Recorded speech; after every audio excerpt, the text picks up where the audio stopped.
Did you know that the cute little Gizmo you fell in love with was almost going to turn evil halfway through the movie? That's right. The original script had a completely different plan for our favorite Mogwai. Gremlins became one of the most beloved creature features of the 1980s, mixing horror with humor in a way nobody had seen before. But behind those mischievous green monsters and that adorable furry face, there's a world of chaos, creativity, and surprises that most fans never knew about. The making of this film was just as wild as the Gremlins themselves, full of broken puppets, exhausted performers, and movie magic that pushed everyone to their limits. Let's dive in and discover 20 weird and amazing facts about Gremlins. Number 20. The movie that created a new rating. Gremlins scared parents so much that it helped create the PG-13 rating. Yes, you heard that right. Before Gremlins came out in the summer of 1984, there were only two main choices, PG or R. But when kids went to see this cute movie about a fluffy creature and then watched Gremlins explode in microwaves and melt in blenders, parents were horrified. They complained to theaters and movie studios, how could something this violent be rated PG? Steven Spielberg, who produced the film, saw the problem immediately. He talked with his friend Jack Valenti, who ran the rating system. Together with another Spielberg film that same summer, Indiana Jones and the Temple of Doom, they convinced Hollywood that a new rating was needed, something between PG and IR. By August of 1984, the PG-13 rating was born. One movie about mischievous monsters changed how films would be rated forever. What started as family entertainment became a warning system for the future. Number 19. Gizmo was almost the main villain. Here's something that would have broken your heart. In the original script by Chris Columbus, Gizmo was supposed to transform into Stripe, the evil gremlin leader. That's right, the sweet, innocent Mogwai you loved was going to become the villain. But Steven Spielberg stepped in and said absolutely not. He felt audiences would never forgive the movie for turning their beloved character bad. Spielberg knew that Gizmo had to stay pure, stay good, stay lovable. So the script was changed. Instead of Gizmo becoming evil, he spawned the other Mogwai, and one of them, Stripe, became the terrifying leader. This single decision changed everything about the film's emotional core. It meant audiences could root for Gizmo from beginning to end. It meant kids could hug their Gizmo toys without feeling betrayed. Director Joe Dante agreed completely once he thought about it. Keeping Gizmo innocent made the movie work. Without that change, Gremlins might have been too dark, too cruel. What could have been a tragedy became a triumph. Number 18. The Gremlin puppets were incredibly complex. Creating the Gremlins wasn't just difficult, it was nearly impossible. Chris Wallace, the special effects designer, had to build dozens of different puppets and mechanical creatures. Some Gremlins were full-body costumes worn by small performers. Others were intricate hand puppets that needed multiple people to operate. The most complex puppets required up to 3 or 4 puppeteers working together. One person controlling the face, another moving the arms, someone else handling the body. Every gremlin had to look alive, look mischievous, look real. Wallace and his team worked 18-hour days for months. They built over 70 different gremlin variations. Some were designed to walk, others to climb or fight or die in creative ways. Each puppet cost thousands of dollars to make. And here's the hardest part. The puppets kept breaking down. The mechanisms inside would jam or snap during filming. A gremlin's jaw would stop moving mid-scene. An arm would fall off. The crew had a full repair station running constantly on set, fixing broken monsters between takes. What looked wild and spontaneous on screen was actually controlled chaos. The magic came from exhausted artists refusing to give up. Number 17. Phoebe Cates told a horrifying true story. Remember Kate's disturbing monologue about why she hates Christmas? That dark story about her father dying in the chimney while dressed as Santa Claus? It's one of the most shocking moments in the film, funny and horrible at the same time. Here's what most people don't know. That story was based on a real urban legend that writer Chris Columbus had heard. He thought it was so bizarre and darkly comedic that it had to go in the script. But many people thought it would be cut. Producers worried it was too morbid, too strange for a fun creature movie. Steven Spielberg and Joe Dante disagreed. They loved how it perfectly captured the film's twisted sense of humor. When Phoebe Cates delivered the monologue, she played it completely straight, no winking at the camera, no hint of comedy in her voice. She told it like a tragic memory. That's what made it work. The horror and the absurdity lived together in her performance. Audiences didn't know whether to laugh or gasp. To this day, that scene is one of the most memorable in the entire movie. It proved that Gremlins wasn't afraid to go dark, not just scary, but deeply weird. Number 16. The bar scene. Took weeks to film the Dory's Tavern sequence, where gremlins take over the local bar and party like crazy. Looks like pure chaos. That's because it was.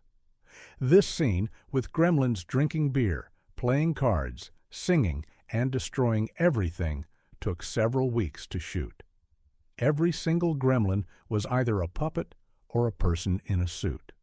Nothing was computer-generated. The puppeteers had to hide behind the bar, under tables, and in carefully carved holes in the walls. Sometimes 10 or 15 people were crammed into impossible positions just to make 3 or 4 gremlins move. The smoke machines ran constantly to hide the wires and rods. The actors had to pretend gremlins were everywhere while staring at empty space. Director Joe Dante would yell out what each gremlin was doing, and the actors had to react.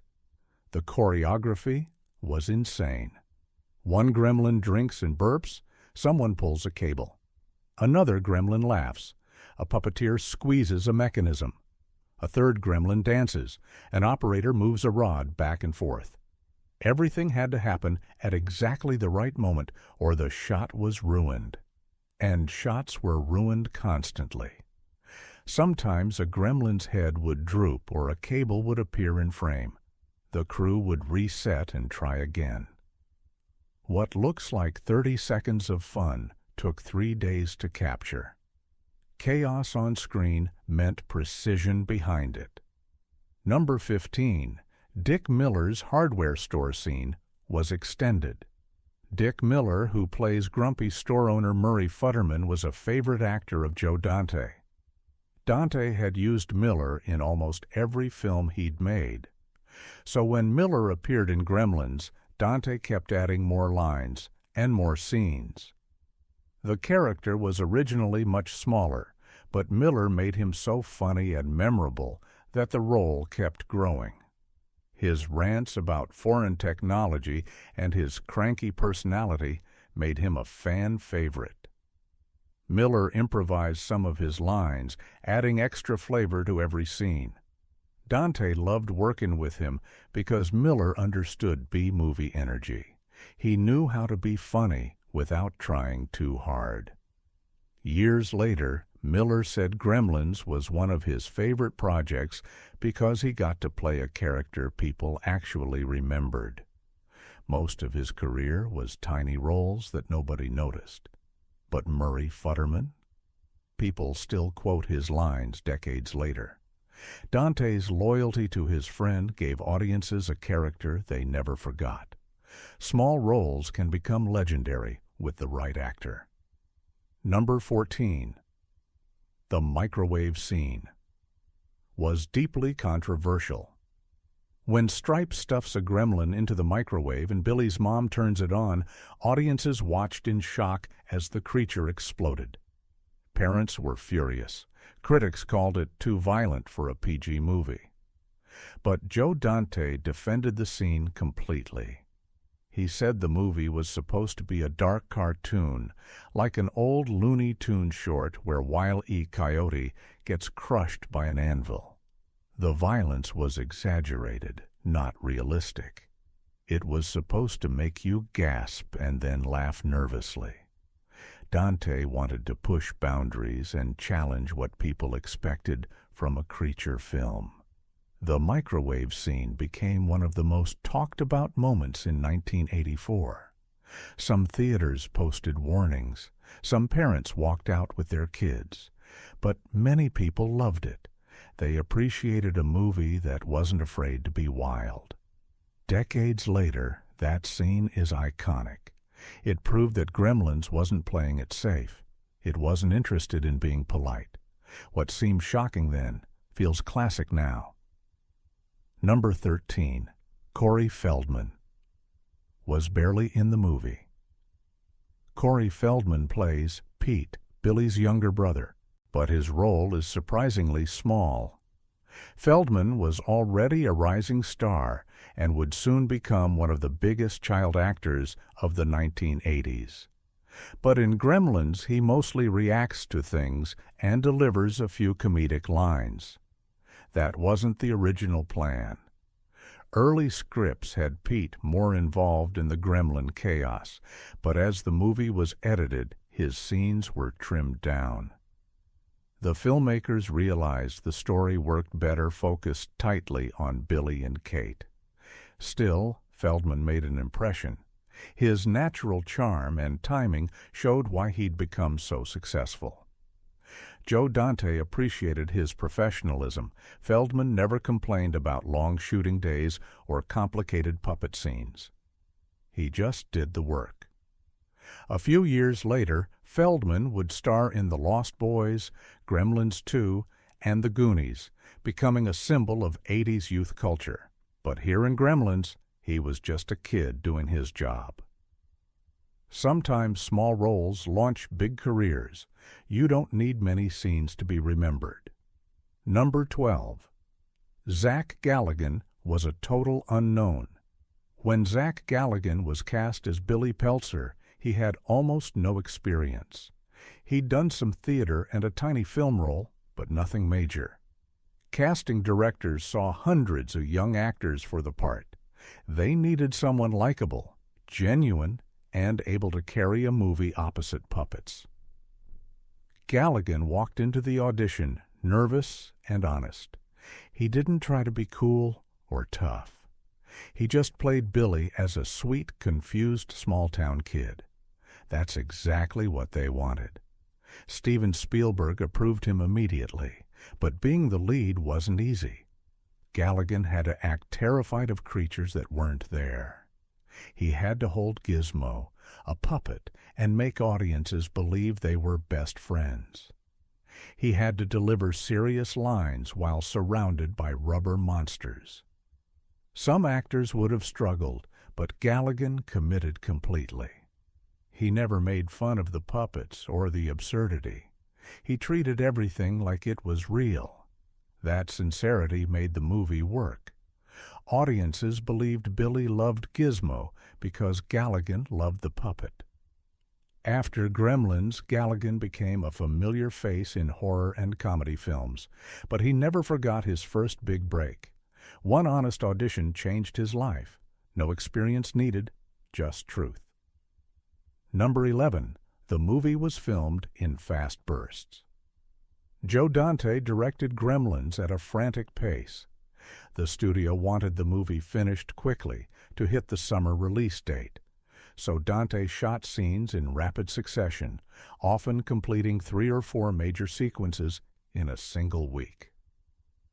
That's incredibly fast for a film with this many effects. Most creature movies take months because the technical work is so slow.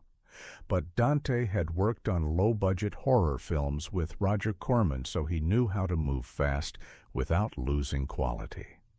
He planned every shot carefully, used multiple cameras when possible, and trusted his crew to solve problems quickly. The puppet team worked overnight to repair broken gremlins so they'd be ready the next morning. The actors learned to nail scenes in just a few takes. Nobody had time to overthink. That energy shows in the final film. It moves fast, feels urgent, never slows down. The rushed production actually helped the movie. It gave Gremlins a raw, lively feeling. If they'd had more time, they might have polished away the chaos. Speed created magic, not perfection. Number 10, Stripe, was the hardest gremlin to control. Stripe, the evil white-haired gremlin leader, required the most complicated puppet work in the entire film.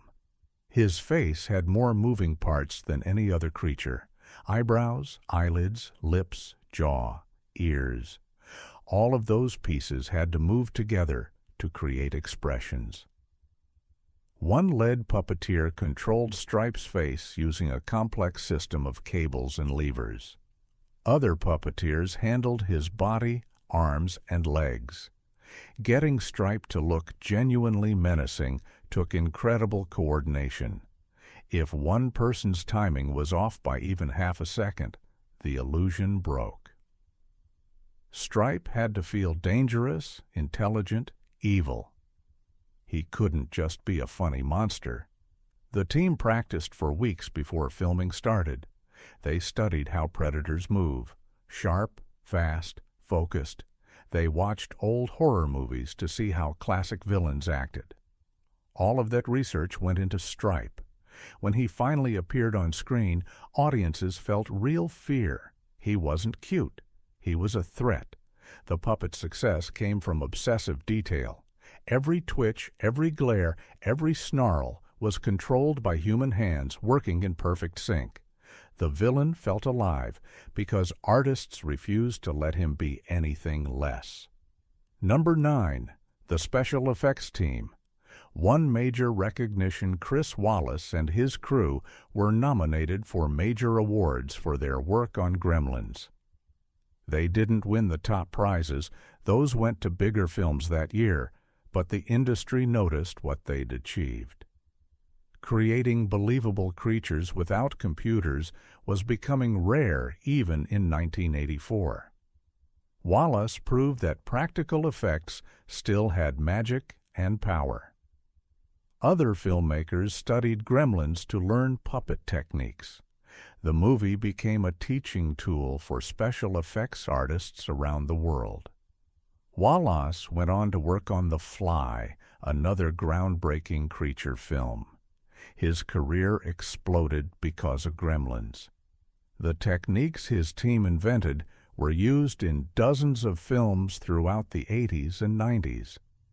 Even today, when directors want practical creatures instead of digital ones, they look back at Gremlins as the gold standard. The movie showed that real puppets, real costumes, real mechanisms create a texture that computers struggle to match.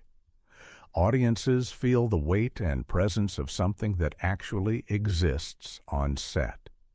Wallace understood that. He believed in the power of the real. Recognition came because excellence couldn't be ignored. Number 8, Jerry Goldsmith's score. Was wildly creative, legendary composer Jerry Goldsmith created one of his most playful and inventive scores for Gremlins. Goldsmith was known for serious, dramatic music. He'd scored films like Patton and Chinatown. But Joe Dante wanted something different. He wanted music that could be sweet and terrifying, funny and dangerous, often in the same scene. Goldsmith delivered brilliantly. Gizmo's theme is delicate and emotional, full of warmth. The Gremlin chaos music is wild and percussive, using bizarre instruments and strange sounds. Goldsmith recorded unusual effects, breaking glass, screeching metal, twisted carnival music. He layered everything together into something totally unique.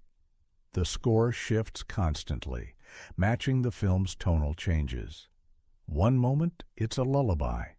The next, it's a nightmare. Goldsmith had so much fun with the project that he called it one of his favorite experiences. He loved that Dante trusted him to experiment.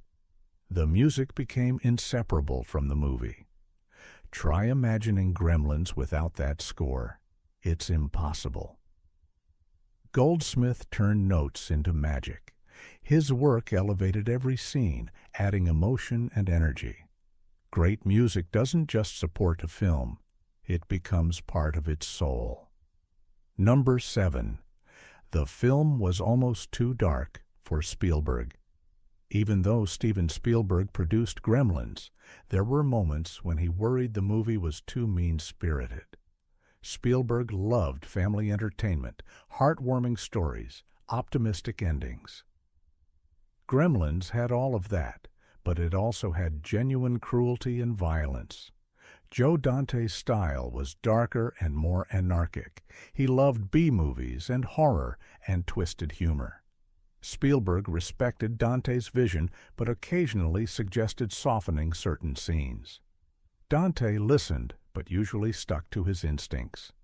He knew the movie needed edge. If it was too safe, it wouldn't be memorable.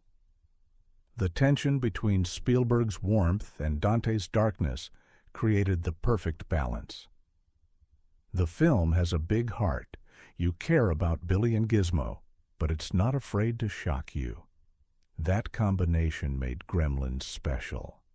It wasn't a pure family film or a pure horror film. It was both, blended perfectly. Spielberg eventually embraced the final cut completely. He recognized that Dante had made something original. Creative tension doesn't always mean conflict. Sometimes it means two visions pushing each other toward greatness. Number 6. The Kingston Falls town was a detailed set. The charming small town where the movie takes place, Kingston Falls, was built specifically for the film on the Universal Studios backlot. It wasn't a real town. Every building, every street, every storefront was constructed by the art department. They wanted Kingston Falls to feel like a classic American town from old movies, cozy, nostalgic, perfect. But they also added small dark touches. Some buildings looked a little worn. Some corners felt slightly creepy. The town had to work for both the sweet opening and the chaotic finale. The set was so detailed that you can spot little background jokes and Easter eggs throughout the film. Signs in windows, posters on walls, decorations in shops. Everything was carefully chosen. Building the town took months and cost a significant portion of the budget, but it was worth it. Kingston Falls feels real. It feels lived in. The set became a character itself. Audiences connected to the location because it had personality and history. Decades later, fans still visit the Universal backlot hoping to see pieces of Kingston Falls. Some structures remain, repurposed for other projects. But the magic of that movie town never faded. Build it right, and they'll remember forever. Number 5. Gizmo's voice came from unexpected sources. The adorable sounds Gizmo makes, his coos, chirps, and squeaks, weren't created by a single voice actor. Instead, the sound design team combined multiple sources. They recorded Howie Mandel, the comedian, making weird noises and baby sounds. Then they mixed that with animal sounds, dolphins clicking, birds chirping, even some seal noises. They manipulated the recordings, sped them up, slowed them down, layered them together. The goal was to create a voice that felt alive, but not quite human.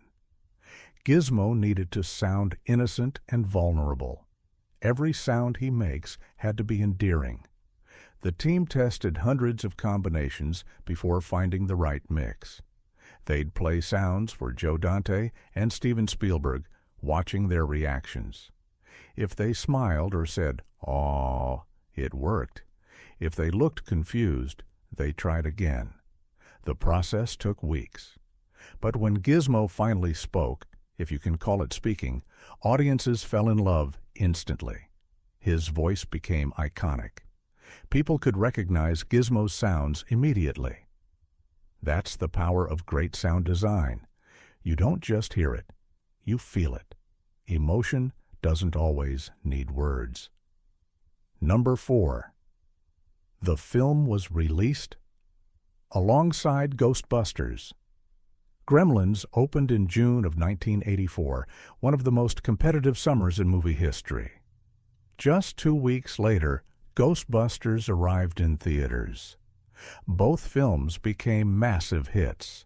They were completely different. One was a creature horror comedy, the other a supernatural comedy. But they both captured the same playful energy. Studios worried they'd hurt each other's box office, but instead they both thrived. Audiences wanted fun, imaginative movies, and suddenly they had two incredible options. Gremlins earned over $200 million worldwide, a huge success. It became one of the top films of the year. The competition with Ghostbusters didn't hurt it. If anything, the buzz helped both movies. People would see one and then rush to see the other. The summer of '84 proved that great films could coexist. There's always room for originality and creativity. Gremlins didn't need to destroy its rivals to succeed. It just needed to be itself. Hollywood learned an important lesson that summer, audiences have endless appetite for stories that surprise them. Number 3. The sequel took 6 years to happen. Even though Gremlins was a huge hit, a sequel didn't arrive until 1990. Why so long? Creative differences, mostly. Joe Dante didn't want to just repeat the first film. He wanted to do something bolder, weirder, more satirical. Warner Brothers was nervous. They wanted a safe sequel that matched the original's tone. Dante refused. He said he'd only direct if he could make the movie his way. Eventually, the studio agreed, and Gremlins 2. The new batch became one of the strangest sequels ever made, a wild, self-aware comedy that made fun of sequels, corporations, and even itself. Critics loved it. Audiences were confused. It didn't make as much money as the first film, but it became a cult classic. Looking back, the 6-year gap was actually good. It gave Dante time to figure out what he wanted to say. Rushing a sequel would have produced something forgettable. Waiting produced something daring.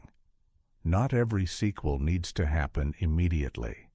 Sometimes the best follow-ups come from patience and vision. Gremlins 2 proved that creativity matters more than speed. Number 2. The Mogwai rules were deliberately vague.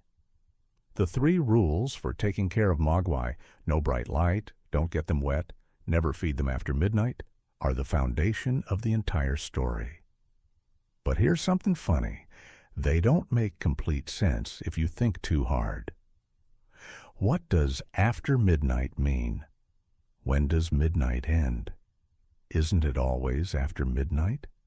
And how do you avoid water completely? What about humidity?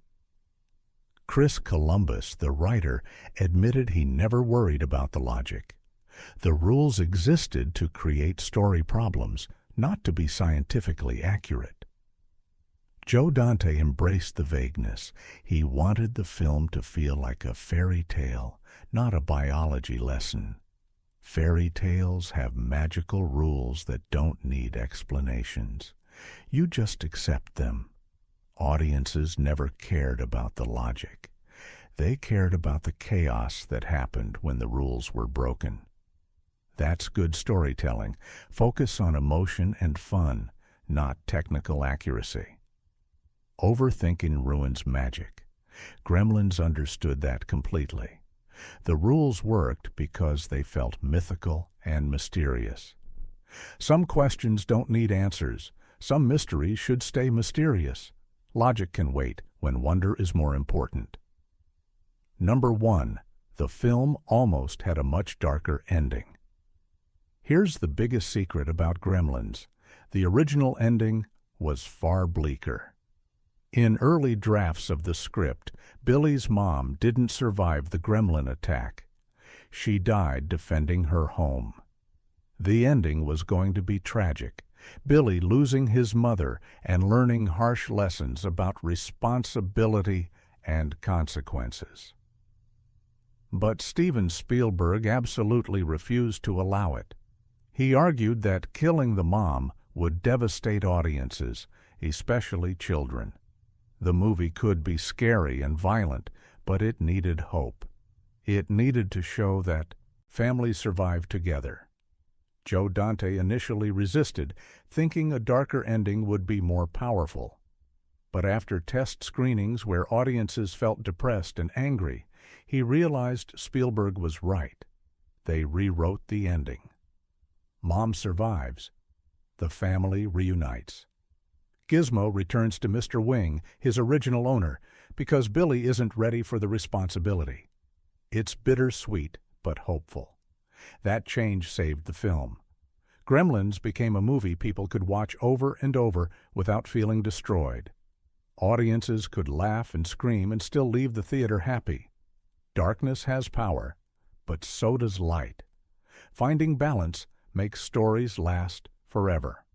Bonus fact: the hidden cameo.